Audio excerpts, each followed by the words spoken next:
So you probably have all been receiving our emails about the Fine Arts Portfolio Review coming up. The dates for that are April 25th and 26th. It will be a remote event again this year because of the pandemic and our sort of issues with having people in person and so forth. April 25th is a Monday, and the 26th is a Tuesday. The event runs from 6 p.m. to 9 p.m. each night. And really everything that you need to know about the Fine Arts Portfolio Review is on the website for the event, which is, as you can see on this slide here. And a lot of the things that Jason and I will reference this evening are coming right off the website too. So, please know that there's going to be plenty of way for you to follow up on the things that we're talking about tonight via the website. So in terms of what we're going to cover this evening, we're going to talk a lot about what you can do in advance and kind of preparing yourself for making the most of the event. We're especially going to focus on the sign-up process so you understand that clearly. It's not complicated, but if you've never signed up for the event before, it's good to get a little practice and understanding of that.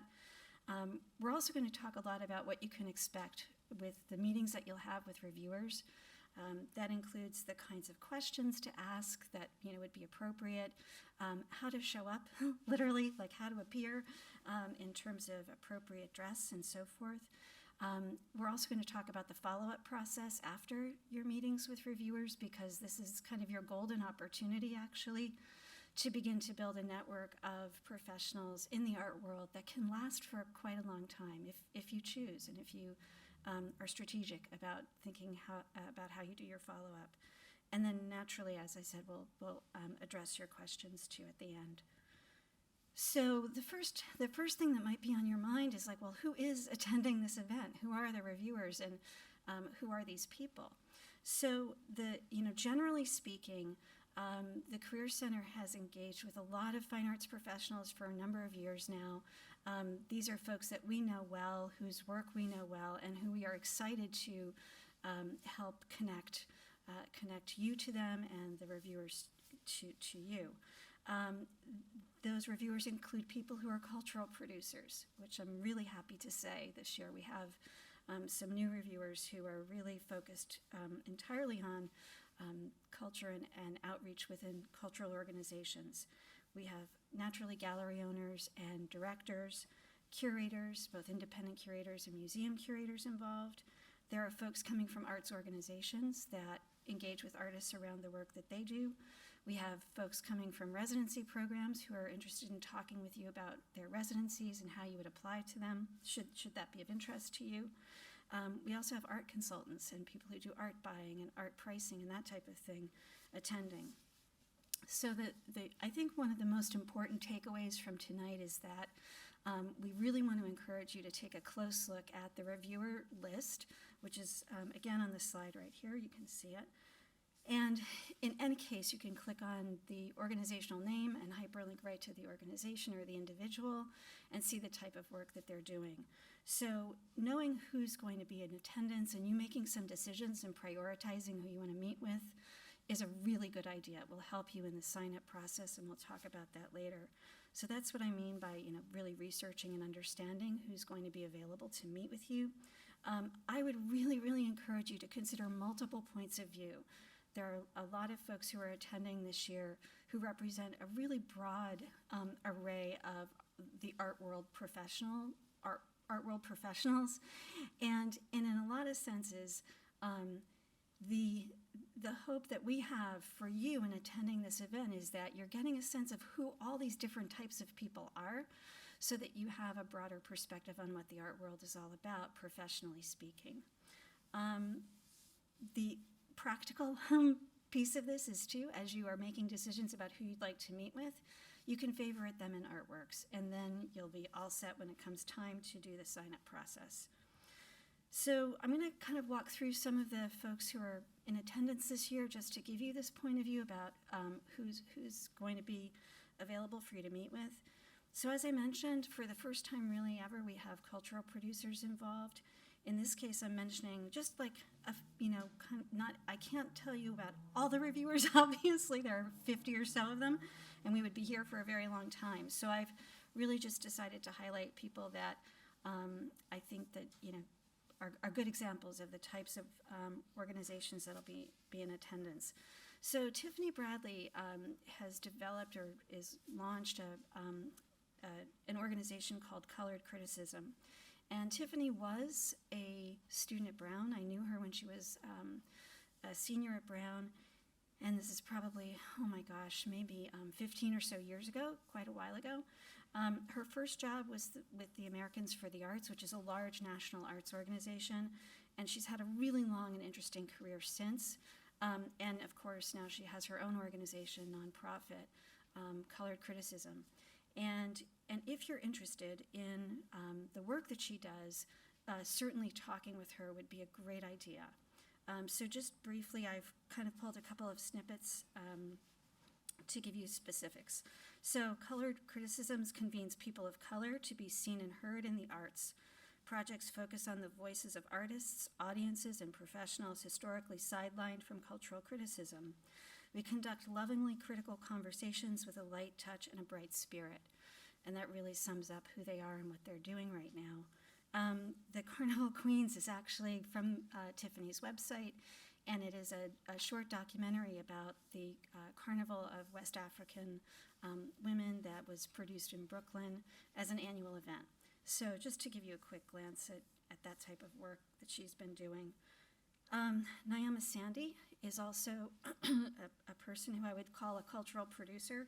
Nyama has attended the portfolio review in the past, and she has started a new organization called Grooveworks. So Nyama Sandy's curatorial practice delves into the human story through the critical lens of healing, history, migration, music, race, and ritual. She's an agitator who calls into question and makes sense of the nature of modern life and to celebrate our shared humanity in the process. So again, just a brief kind of profile of Nyama.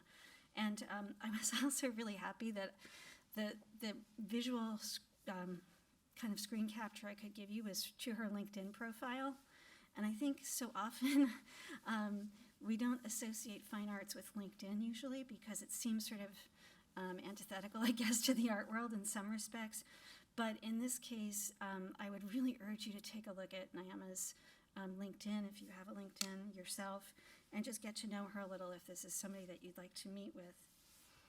So moving on, I think very maybe traditionally or typically, the Fine Arts Portfolio Review is also about providing you with access to gallery directors and folks who are involved in the gallery world. So naturally, we have galleries in attendance or being represented at the Fine Art Review. 1969 Gallery, which is a New York-based venue that hosts both group and solo exhibitions. I've just got a quick screen grab of Jared Key, who is a faculty member and former student not that long ago, is a RISD grad from the MFA program, who has been showing with 1969. 1969 also does not only exhibitions but art fairs, so again, another thing to consider. BK Projects is a much smaller gallery that really serves the Northeast and shows emerging artists and has been coming to our reviews for a long time. Fair and Contemporary is another gallery which is based in Massachusetts, does a lot of collaborative exhibition work with Mass MoCA, specifically ceramic arts and sculpture that work in that medium. The Providence Art Club, which is literally right across the street. Again, a very New England specific kind of venue, also member-based. So as a member of the art club, members have the opportunity to show annually through them. And that membership-based kind of arrangement is not uncommon. So again, if you're curious about that, talking with the representative from the Providence Art Club could be an interesting conversation about what does that mean to be member associated. Michael is his first name. I'm forgetting his last name at the moment, but the curator at the art club has also done curation in other venues, in other points in time with other organizations. So again, just to get curatorial perspectives from someone locally could be of interest to you, and he would be a good person to meet with. And then S.E. Cooper Gallery, which is a new organization joining us this year for the Fine Arts Review, is located in Portland, Oregon. And their venue is interesting. It's both a space where the gallery owner lives and works, as well as, presents exhibitions. So I would, just encourage you to think about a conversation with them as well if the work appeals to you, the work that they do, and the disciplines are applicable to your own. Sorry, here we go. Kind of moving along. We also have reviewers who will be participating that can really talk with you about studio practice. And what I mean by that is from maybe a more practical standpoint of really the economics of it. How, if you're thinking about having a studio practice after you graduate, how do you support yourself with that practice, or how do you fund your practice in a certain sense? So Art World Learning is the organization I'm referring to. Heather Darcy Bandera is the person who's going to be here.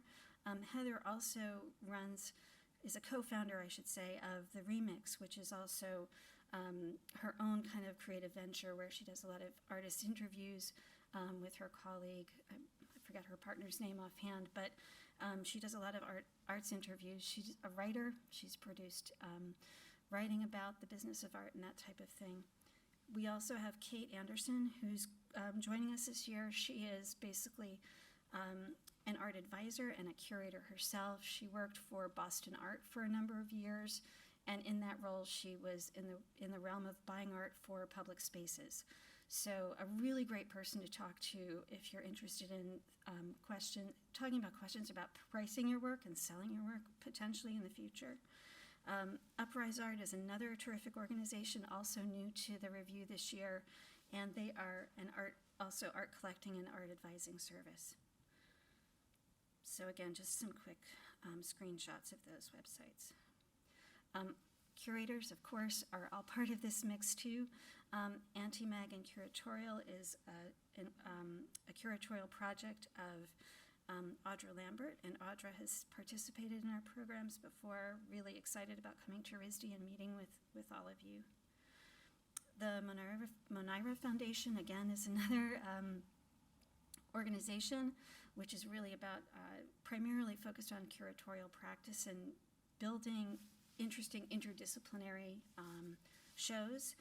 Yisbel is the director and the curator, and again, a wonderful person who loves looking at work and really likes to think with students about where their work would fit in the world, potentially with shows that she may be developing.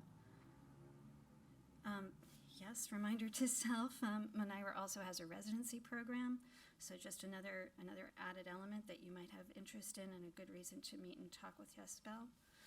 We'll also have representatives from artist residencies available to meet and talk with you from Anderson Ranch, which is in Snowmass, Colorado, kind of in the most beautiful foothills of the mountains there in Colorado. They have studio space, outdoor exhibition space. They offer internships. They do hire full-time studio coordinators. So there's a host of things that you could talk with Anderson about. I-Beam in New York City, which is really art and technology focused. So for any of you who are working in digital media especially, I would encourage thinking about a conversation with I-Beam. They do offer fellowships. They offer financial support, kind of professional guidance around art practice. They do a lot of promotion of the artists who work with them. So it's great for your in terms of visibility for you. And then also Sculpture Space is another residency program that we will have represented. And it sort of speaks for itself. Sculpture Space is in upstate New York, and again, with a high focus on wood, a wood shop, metal shop for making in those mediums. Other arts organizations that will be involved, QArt Foundation is a really good example of that. And their program is interesting in that they also work with artists on becoming good writers and in engaging in writing about art. So, for example, I just pulled a quote from their site. The Art Critic Mentorship Program provides 7 writers annually with the opportunity to work with an established art critic appointed by the AICA to compose a long-form critical essay on one of the Q's exhibiting artists. So if writing about art is of interest to you, this would be an excellent organization to consider meeting with. And then just generally other venues that don't really fall into a particular category I wanted to point out to you. Maine Media Workshop in College is an organization that offers a prize actually for new directions in photographic portraiture annually, so a $20,000 competition that they host. It happens that Elizabeth Greenberg is a RISD grad who works at Maine Media and is highly involved in the jury and selection process for that prize. She's a photographer herself, and she will be attending the Fine Art Review. The Photographic Resource Center is another member-based organization. They host call for entries. They have a connections network, really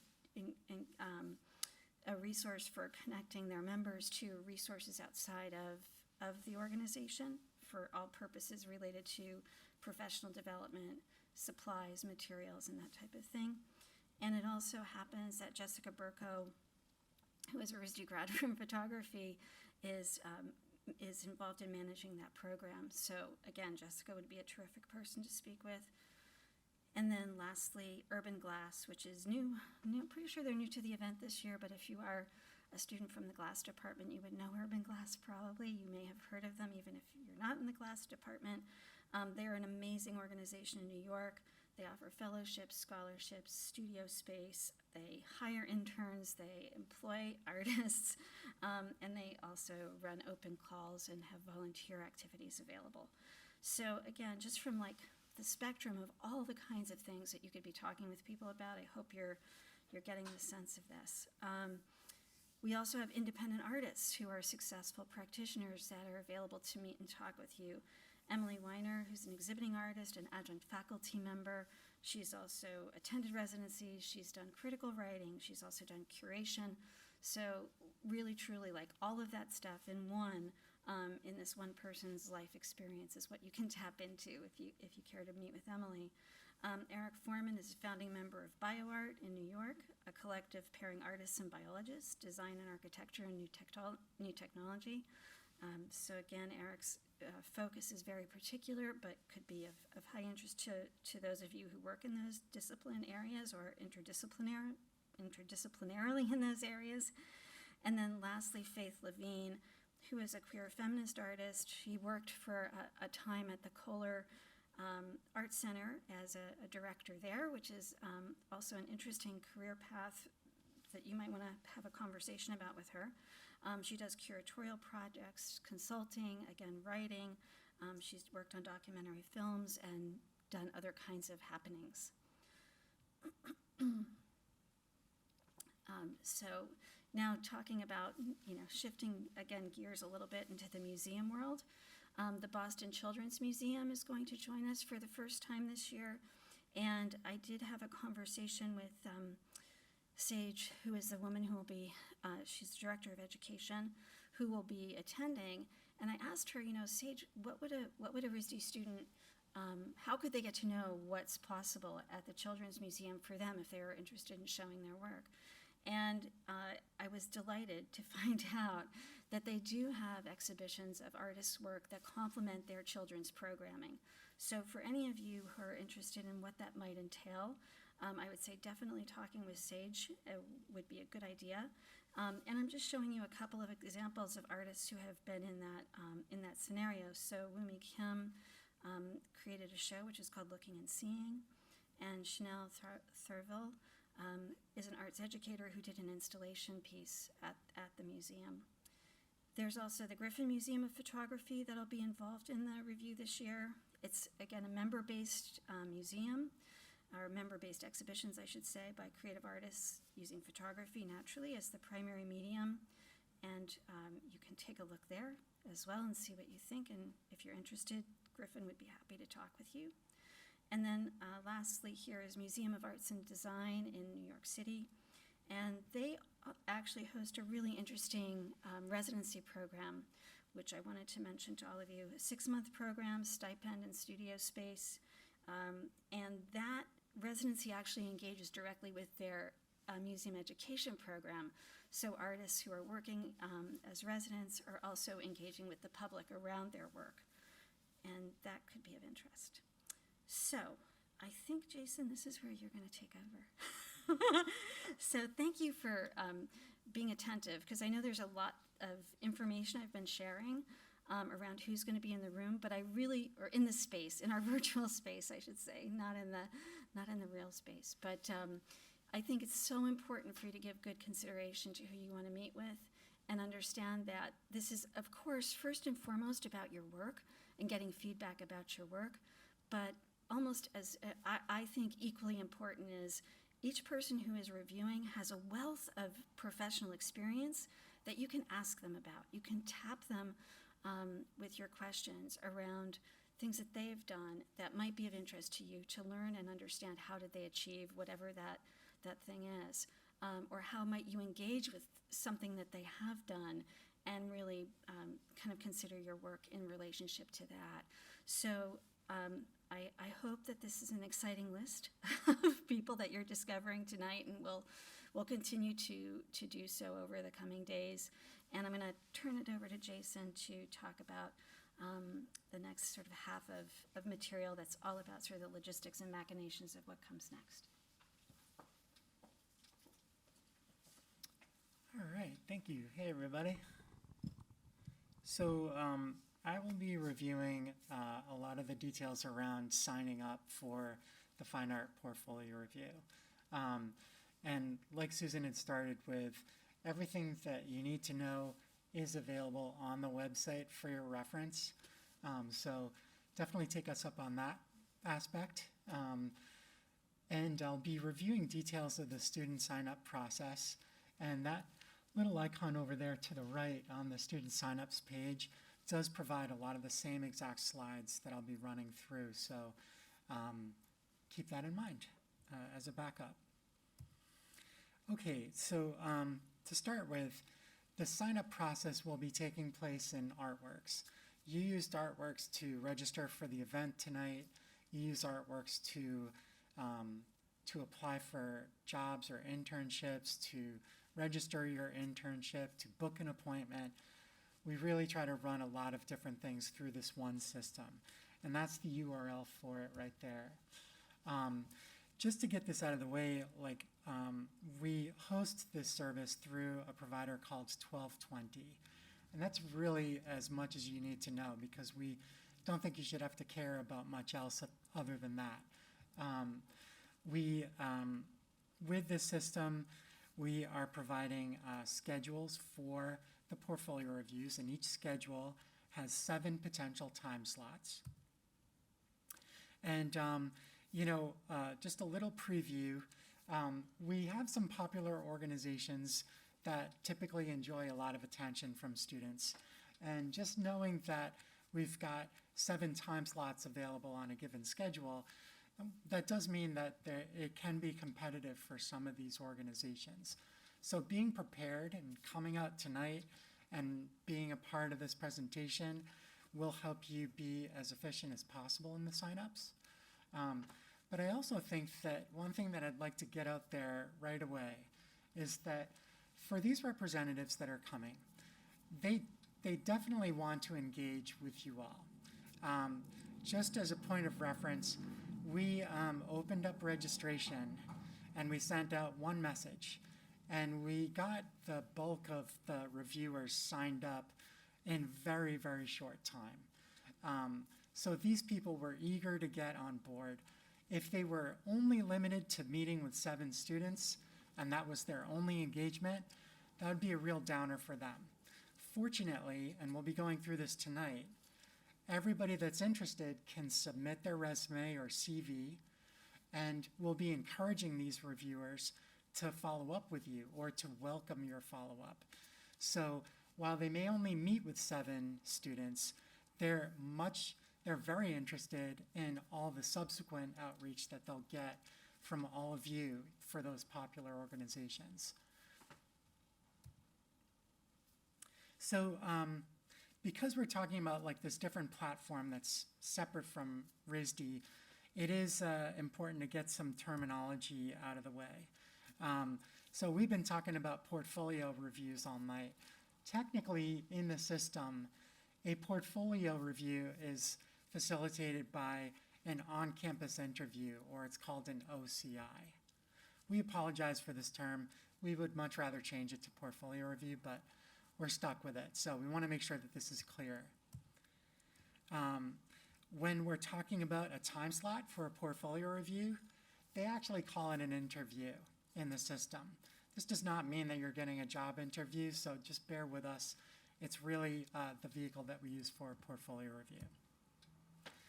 And lastly, when we talk about submitting your resume or your CV to the reviewer, you'll do that by applying to an OCI. That can seem a little intimidating at first. You might be thinking like, oh God, am I applying to a job? Nope, you're gonna be applying to submit your information, okay? So when you go into Artworks, and hopefully this is somewhat familiar to you all, we'll be selecting OCI and job listings on the left-hand side. And then at the top of the screen, we can see OCI. And by clicking OCI, it's going to show you all of the active OCIs or organizations that are here for a portfolio review. One cool feature is that you can click the heart icon next to your favorites. And this will enable you to do a search. So we can see that I'm starting to type in favorite at the top to make a filter. And favorite only pops up. So you can select, yes, I want to see favorites only. And then it will diminish the list down to just the ones that you're super interested in. I think you can imagine that with 50 some odd reviewers in the system, if you show up for signups and you're only looking at your favorites, it's going to speed things up for you so you're not like scrolling around trying to find the organizations that you really want to get on their schedule with. Okay? By the way, I know that we said that we'll hold questions until the end, but because this is getting all like nitty-gritty and technical, I do welcome questions if I can clarify anything in the moment, and that will also help with the recording, so keep that in mind.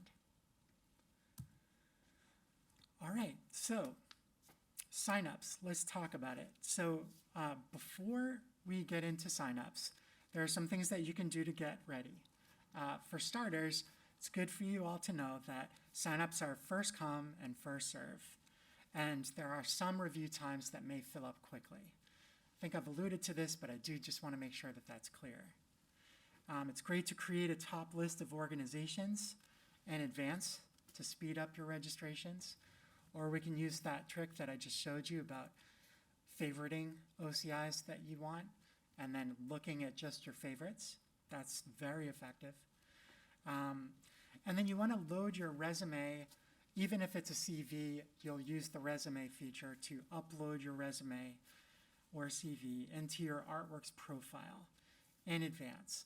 So when you do apply to an OCI, it will ask you which resume do you want to use. So having that ready to go will definitely speed things up for sure. All right, so we're going to go step by step through what it's going to look like the night of signups. And if you try to do this yourself now, you won't actually be able to see this experience because signups aren't open.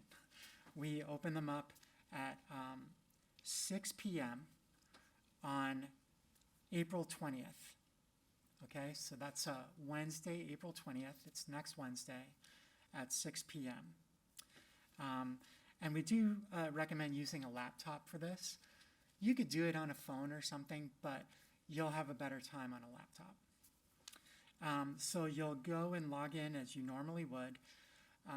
Every now and then we get a call from a student that's having trouble with a login or something like that. Please do log in and make sure that you're able to see OCIs in advance. We don't want anything tripping you up. And sometimes things glitch out with the system and we can fix it quickly, but just log in at least once before signups, okay? Okay, so to find the organizations, see if I can mouse over there.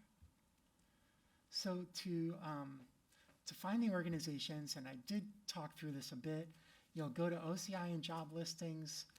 You'll click OCI at the top.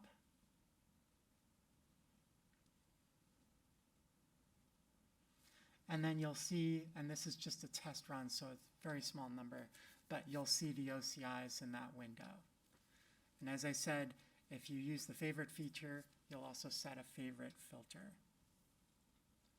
And just as a quick reminder, OCIs are the equivalent of portfolio reviews. So the next step is you will apply to the organization that you're interested in. And so the way that that looks is you will click on one of the OCIs that you're interested in.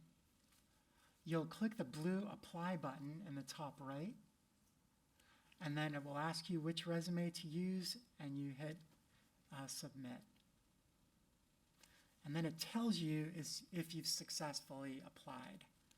So this is like submitting your resume to the reviewer. It won't happen instantaneously, but this is the process where you get into the queue to submit your resume.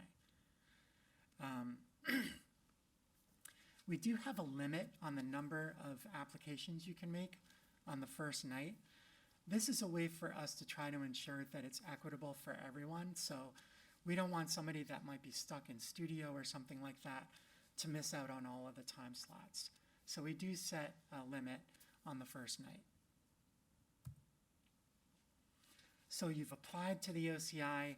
Now you're going to take the next step, which is you're going to try to get onto someone's schedule. Here's what that looks like. So you've already hit apply and submit. And now you get the chance to select a time. Now, in this case, because this is just a test, we're seeing a blue button next to every single time slot. In reality, what will likely happen is that some of these time slots will already be claimed. There will not be a blue button next to time slots that are already full. If you run up against a schedule that's completely full, there will be no blue apply buttons. We really wish that it was more explicit in the system, and we've requested that it be more intuitive, but the best that we've got so far is that no blue buttons, so no open time slots. But assuming you do get onto a schedule, you'll confirm that you want that time slot, and it will tell you if you've succeeded. Then when you're looking at that OCI, it does look quite different. And I'll point that out to you really quickly.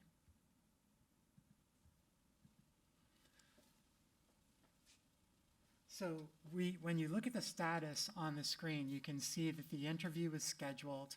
So that OCI that you had once used just to apply now has all this useful information on it about how you successfully signed up for a time slot. Okay? Now, if you can't find a time slot on one of the schedules that you had hoped to, and you might be thinking like, well, if I only have 4 shots at getting on a schedule, I don't want to waste one on a schedule that's completely full. So in order to take care of that, you can withdraw an application from one of the organizations so that you can reuse one of those chances on another organization. And it's really easy. What it looks like is you would go to that OCI where you applied but you didn't get on the schedule, and there's a withdraw application button. You simply just confirm that you want to withdraw, and then you get withdrawn, and it actually shows you that you've got 1 of 4, opportunities earned back. Okay?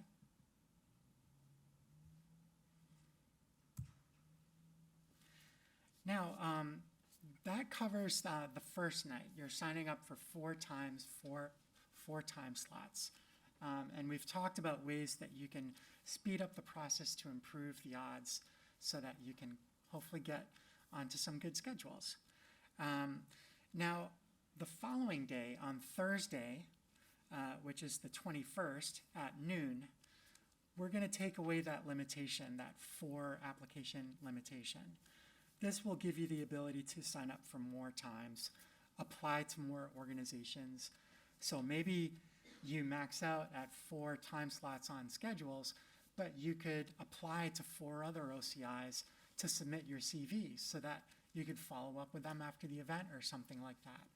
It's an excellent way to get more out of this event, okay? So really, anyone of interest, we encourage you to submit your CV or resume. The reviewers are thrilled because they're coming away from this event with even more connections to students. That's what they've been hoping for. That's why they're spending their time working with us. And for you, it's a great way to be able to follow up.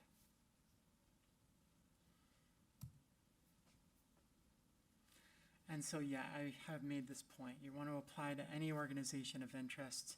The signups do close in the late at night on that Thursday, because then the following day, we'll be hustling to send all the schedules out to reviewers so that they've got all the information that they need before the following Monday, when it's time for portfolio reviews. So we do have to shut it down middle of the night on Thursday, so 11:45 at night on Thursday. Now, if you're looking for your review times, you can go back to Artworks. There will be an upcoming pane that shows when your meetings are coming up. You'll also have email confirmations for the time slots that you got onto, so that's also helpful. And you can also look at your availability in Artworks in your schedule and see them in your schedule, like within Artworks. And if that's something you need help with, you can always check in with us for assistance. So that was the whole technical side of getting ready for Fine Arts Review. I do feel like I should just hit pause for a second. Are there any questions that you have about this technical piece before we move into some of the better aspects, which is like how to prepare for this real-world conversation that you're going to have with reviewers? Well, we are available at any time, and we'll get into that more near the end of the presentation. But any questions, you're welcome to follow up with us. So how to prepare for your actual conversation, like outside of this technical stuff. Consider what your goals are for this year. You may want to be getting an apprenticeship or a curatorial internship or a job at a gallery or museum. Think about how that relates to your passions and the focus of your work, like how that manifests in your portfolio and your artwork that you'll be talking with them about. And having this prepared in advance, it enables you to have real conviction when you're talking about it. You can speak in confident terms about your work, and it'll come through in your presentation. It's always great to practice your pitch. You're all so good in critique and in studio. You're constantly getting up and engaging with your peers. And this is similar to that. You'll be practicing your introduction even with your peers in studio, just to get the hang of it and make sure that it sounds right, and getting feedback from your peers will be helpful as well. And if nothing else, some people can get a little nervous about a conversation with a professional, and really, please do keep in mind that the only reason why they're here is because they so badly want to meet with you, meet with all of you. That's why they're participating in the event. So the best thing you can do is just be yourself, be transparent, talk about your work in an honest way, and that will be exactly what everyone is looking for, and you'll get the most out of the experience. So it's great to have some questions prepared for reviewers. That way you can get the most out of their time. These are some general questions that you can consider, which could be helpful in sparking your conversation. I think also I'm a huge fan of, like, as you're looking at different organizations, consider like custom questions per organization. This way you can really learn as much as you can from each of them. And don't be afraid to ask them, like, tough questions about, like, how they see your work, how they could see your work improving, or what your strongest pieces are, or ones that that resonate with them and that they'd want to utilize for a show or something of that nature. So in terms of, like, the experience, I think you've all heard this was traditionally like an in-person experience in the convention center. The pandemic changed all of that, and we were really kind of sore about that at first, but we quickly put this remote mode of this event into place. And what we were really amazed to find is, through our experiences of doing this for a couple years now, 2020 and 2021, we were really amazed to find, through our surveys and through our firsthand experiences, that a lot of people liked this mode. For a lot of these fine art professionals, it's a real hardship for them to get on a train and spend a lot of money to get here and put themselves up in Providence or things like that. So there are huge advantages to this being remote. And so I don't know, like that, I just wanted to call that out, there are distinct advantages to this. It is a great way to show your work safely without concern. It also has enabled us to run this event well after studio time, so there's no risk of it interfering with studio. That was a common thing that we would grapple with for the in-person event. So we're really psyched about this offering, and we hope that you get a lot out of it. We sometimes get questions about what to wear, and our general advice is to express yourself and to really show that you care. For some folks, that means dressing in a formal, conventional way, like business casual or something like that. And for others, they dress creatively, and that's part of their creative expression, and that's great too. So it's really however it adds up for you to show intentionality in your visual appearance. And then, of course, we've got the Zoom etiquette or remote meeting etiquette that we've all become very aware of through our time going to school remotely. But things like making sure that you've got a solid Wi-Fi connection and things are looking good. You've got like a clean background and a quiet place to present, free of distractions, shutting off notifications. These will all be things that you'll, by taking some precautions, it'll make sure that you get a good, solid, quality experience, because 20 minutes does go by quite fast for these meetings. And so with that, we've got 20 minutes to work with. So being prepared to manage this time will pay off well for you.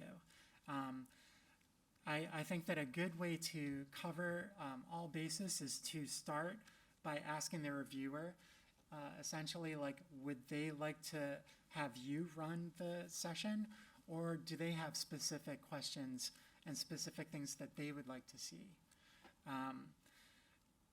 You're going to want to share your screen with your work, and if you're sharing animated work, then and it may have sound, you want to make sure that you're sharing sound as well. And as you're showing your work, and if you are given the opportunity to kind of run the show for 20 minutes, hopefully you've done some thinking about, like, which pieces within your portfolio are most relevant to the organization that you're meeting with. Maybe you'll be showing the same exact work for all organizations. That's great.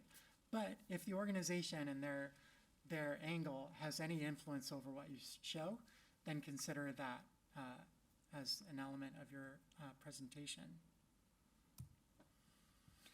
And then following up. So it's customary to send a thank you email. You can also send a thank you note if you got their actual information, and if you have something that you'd like to create on cardstock quickly and send to them as a thank you card to kind of break that digital barrier and send something physical, that can be memorable. But really, an email is fine. We definitely hope that you'll connect with folks on LinkedIn and consider following their professional account on Instagram as well. And make a point of keeping in touch with the folks that are most promising to you, coming full circle back to like what your original goals are. If your original goals are to show in this gallery that you've met with, or get an internship with this museum who you've met with, then you should be trying to keep in touch with these people once every other week, sending them an update, asking them if there's been any developments with positions. That's all good form. You know, if you don't keep in touch, essentially the excellent connections that you make kind of dissolve, you know? So,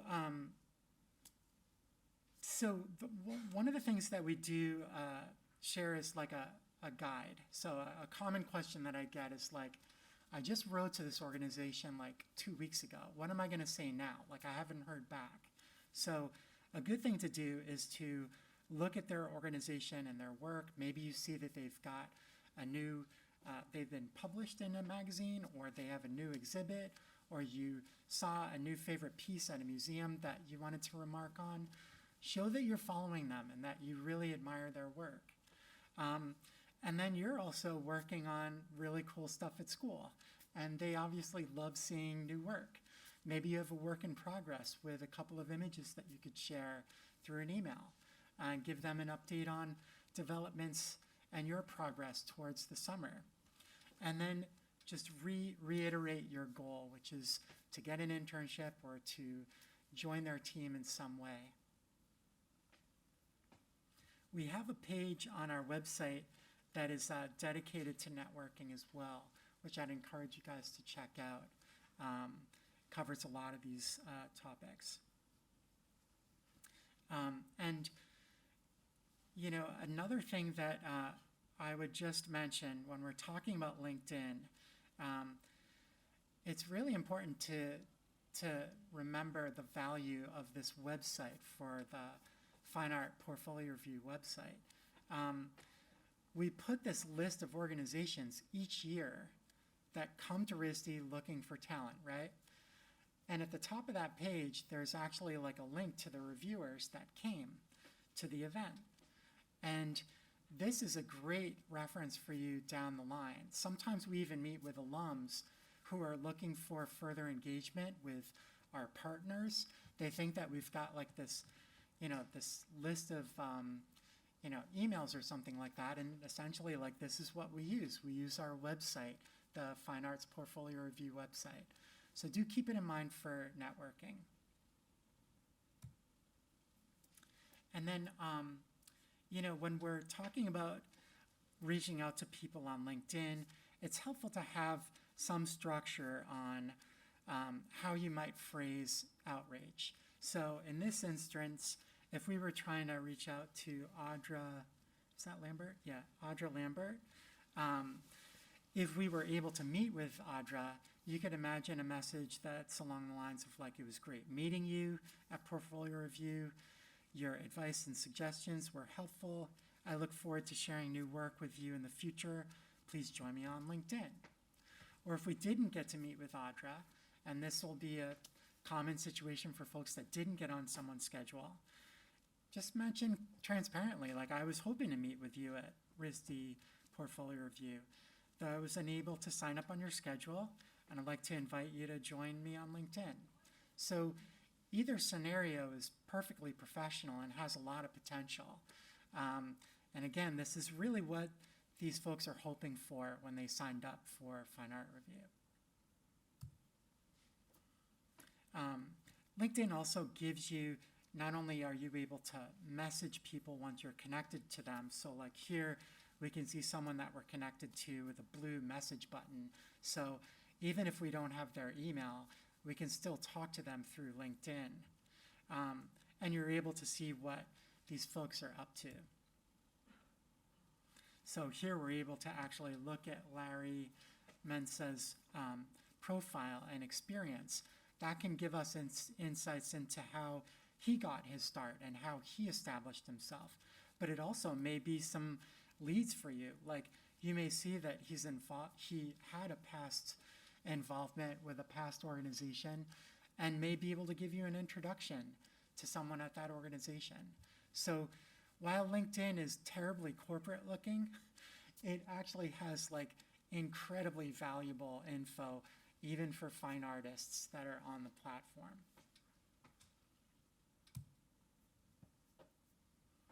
Oh, and I had mentioned this, and it was out of sequence, so I'll just like skip back to that real quick. On the participating reviewers page at the top, there is a link to see the list of reviewers, and it's like a spreadsheet ready for you. It's only accessible to RISD students and alums, and it's got great info in there, so you would have first and last name for somebody that you could look up on LinkedIn. And we even list if they have email available in Artworks. And then, speaking of Artworks, when you are in Artworks, you know, we've already demonstrated that it does a lot of different things. One basic function that's very valuable is that you can just see if an employer or an organization that you're interested in is in our system to begin with. And we may have contact info in there already to get you going. So here, if we're looking at Driveby Projects, you know, you can see who is, here we're showing like a contact, which is Beth Kantrowitz. And Beth is actually has a different hustle, which is BK Projects, and she's participating in Fine Arts Review. So these are all great things to see in the platform. So let's see. So we do have a student frequently asked questions page that's on the Fine Arts Portfolio Review website. That'll be a great aid to you. If there was anything that you got a little fuzzy on from tonight, you can look it up on here. And the sign-up recording is on there as well that I had mentioned. We are also available to work with you, and there's 8 of us, which is a fantastically strong career center for RISD. And we offer, actually it says Zoom drop-ins, but we don't have to do Zoom drop-ins anymore. Sorry about that. It's just drop-ins in person, in office. We run them 9 to 1 every week, Mondays and Fridays. And then Tuesday through Thursday, 11 to 1. So ample opportunity to get in and see someone for assistance. And you're also welcome to book an appointment with any of us, and that would be through our website as well, or through Artworks. And that's all I got, but we want to make sure that we answer any questions that anybody has. Hi, thank you so much. I'm an illustration major. I know there are also some other illustration majors here, and we sort of operate, some of us, between like design and fine art, and I was curious, do you think it would be smart of us to sort of present ourselves as both, or would it be better to focus on specifically fine art, or do you think it's like worth mentioning at all our other sort of aspect of our practice, or? That's a great question. I mean, I feel as though, let's see, I feel like that's really open to preference, if I'm being totally honest. But to me, I think that that is like a need to know basis in a way, because if your work as a fine artist is influenced by your commercial practice, then I would say be really transparent about that. Because if they're not cool with that, or if they're really psyched about that, you would want to get that out in the open. Or maybe you could get some useful feedback about that. Maybe they would have a strong opinion about, like, in favor or opposed to that, right? I mean, I also have, I was lucky to work with a lot of artists that were commercial artists and that also had a fine art life outside of their day job, so to speak. and they had a prolific career doing like, they would be commissioned to do cover art as illustrators, or they would show in galleries, but they also had like a really cool character art job and like a multimedia studio, you know. So I've noticed that the two worlds can really like positively influence each other. So I'm really in favor of the idea of being kind of a hybrid person, but I also feel like if you really wanted to show focus and alignment with a fine art opportunity, and you felt like the commercial aspect would be a distraction, that'd be your judgment to make. Such a cool question, though. Yeah, thanks for coming.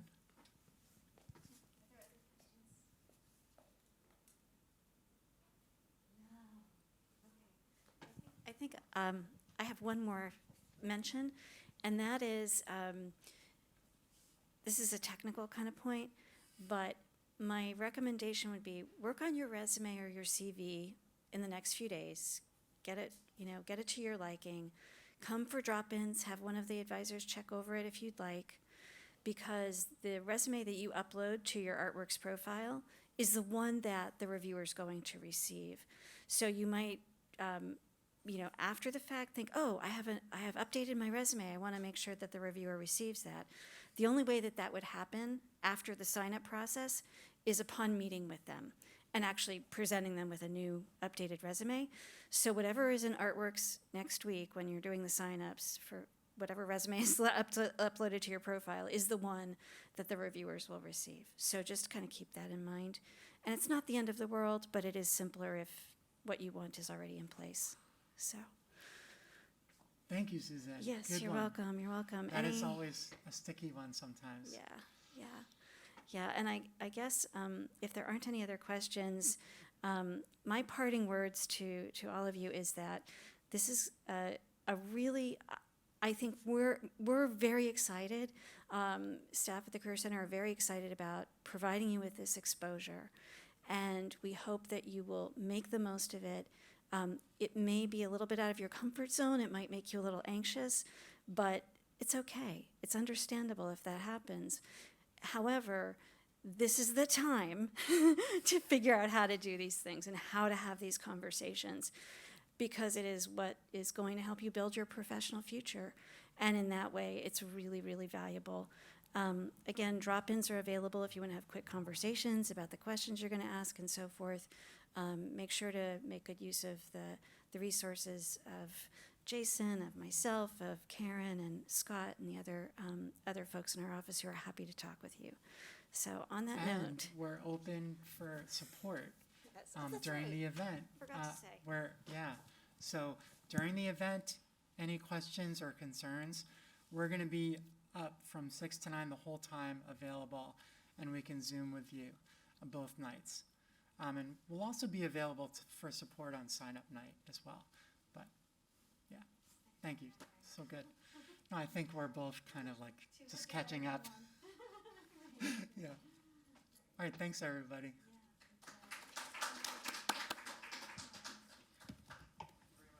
Yeah, definitely. Thanks for coming.